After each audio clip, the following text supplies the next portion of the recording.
You've been performing for so long, you forgot who you were before the applause. You don't need a new identity. You need to come home to the one you abandoned. It's time to change the narrative. It's time to recognize who you are. You are not an imposter. You are not a mistake. You are not a placeholder in your own life. Transformation requires surrender. And that's the part most people never prepare for. We love the idea of becoming someone new, stepping into a higher version of ourselves, but we rarely talk about the cost. Transformation isn't just about gaining clarity or confidence. It's about releasing the stories, the lies, and the gaslighting that were handed to you long before you ever questioned them.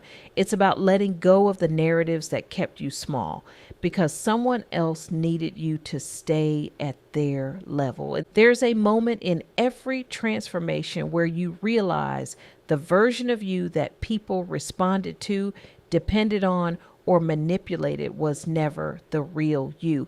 It was the you they crafted, the you they needed, the you they could control. And when you begin to rise, when you begin to see yourself clearly, that version starts to fall apart. That's the surrender, the willingness to let the false identity die so the authentic one can breathe. Gaslighting doesn't just distort your memory, it distorts your identity.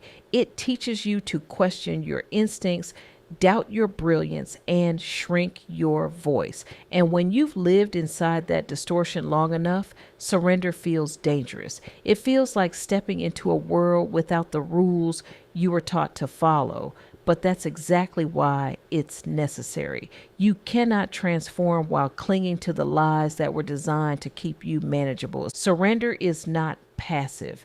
It's not giving up. It's choosing to stop fighting for a version of yourself that was never yours. It's choosing to stop defending the smallness you were conditioned to believe was safety.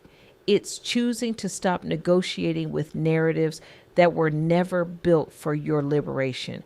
Surrender is active, intentional, and deeply courageous. And here's the truth many people don't want to admit. Some of the lies you were told felt good.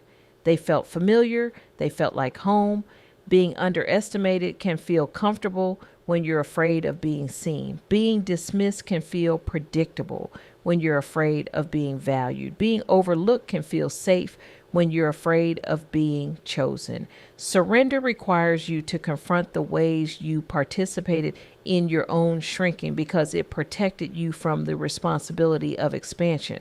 Transformation demands that you stop performing for the people who benefited from your doubt.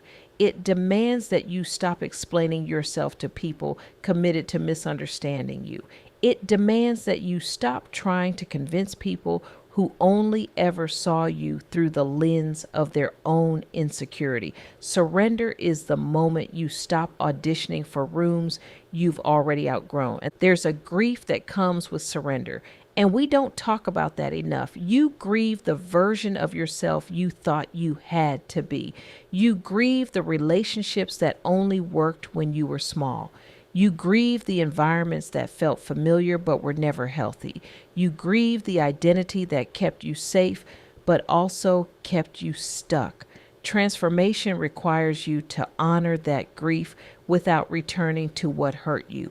But there's also a freedom that comes with surrender, a freedom so expansive it feels like oxygen for the first time. You begin to trust your voice again. You begin to believe your intuition again. You begin to recognize your brilliance without apologizing for it. You begin to see yourself without the fog of other people's projections. That clarity is the birthplace of transformation. When you surrender the lies, you make room for truth. And truth is disruptive.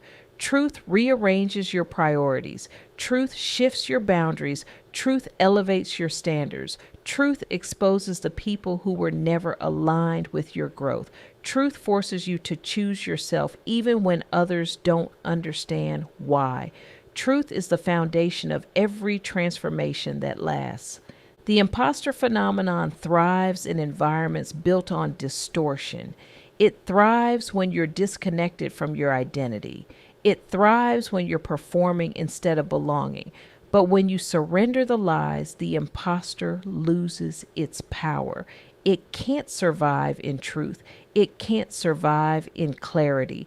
It can't survive in authenticity. Surrender is the antidote to the imposter phenomenon because it restores you to yourself. So if you're in a season of transformation, let this be your reminder. You cannot rise while holding on to what was designed to keep you low.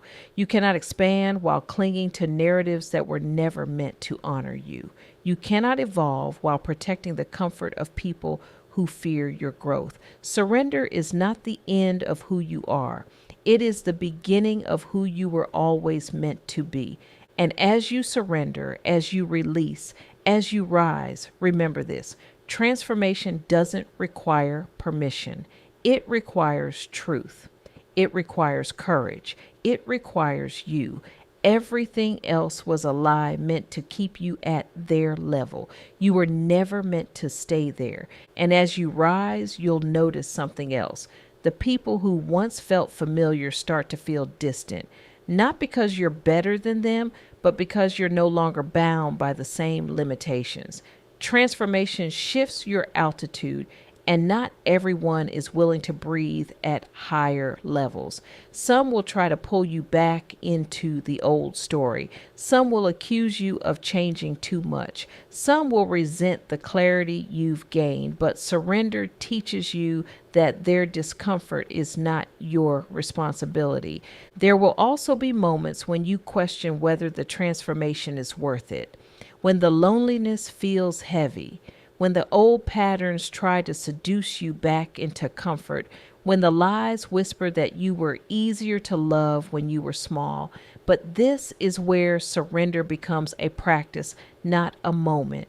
You surrender again and again to truth, to growth, to alignment, until the new version of you becomes the only version you're willing to live with. And then something powerful happens. You begin to attract people who recognize you, not the performance. People who see your brilliance without being threatened by it. People who honor your boundaries instead of testing them. People who celebrate your growth instead of competing with it. Transformation creates new community, new belonging, new resonance, but only after you surrender the relationships that depended on your silence. Ultimately, surrender is the bridge between who you were and who you are becoming. It's the sacred undoing that makes space for expansion. It's the release that makes room for truth. It's the courage to walk away from the narratives that were never meant to carry your future. Transformation requires surrender because you cannot step into your next chapter while dragging the weight of your last one. And when you finally let go, you don't just rise, you return to yourself. Before you go, the Impostor Phenomenon Guide is a free digital workbook designed to help you recognize self-doubt, reclaim your confidence, and own every accomplishment you've earned. No fluff, no toxic positivity, just real tools that work. If you're listening on a podcast platform, the link is in the description. If you're on YouTube, it's pinned in the channel links as well. Go grab it, friend, it's waiting for you. So take a breath, settle in, and let's begin the work of separating who you are from who you've been performing to be, because it's time to stop performing and start belonging. Welcome to the work. Welcome to the becoming. Welcome to Unmasking the Imposter. Thank you for listening to the Impostor Phenomenon podcast. If today's episode opened something in you, share it with someone who needs this conversation too. Make sure you're subscribed so you never miss an episode. And if you're ready to go deeper, get ready to join our community where we're doing the real work of reclaiming identity, rewriting narratives, and rebuilding belonging from the inside out. Remember, you are not an imposter. You are not a mistake. You are the author, and your story is far from